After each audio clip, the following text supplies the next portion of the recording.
apa yang sangat istimewa dalam surah ini adalah ia fokus kepada alam dan dibandingkan dengan manusia. Manusia juga sebahagian daripada alam lah.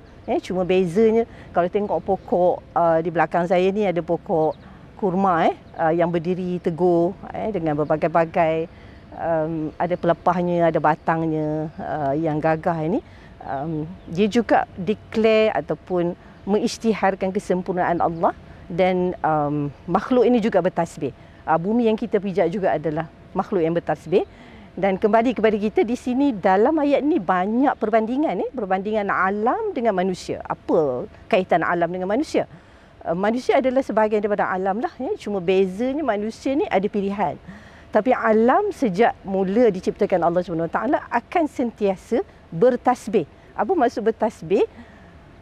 Menampakkan, menyerlahkan kesempurnaan Allah SWT. Kalau tengok pokok ni kita tak ada sebarang masalah ataupun sebarang kecacatan yang ada. Dia sentiasa akan begitu daripada awal ciptaannya sehinggalah ke akhir dunia ini.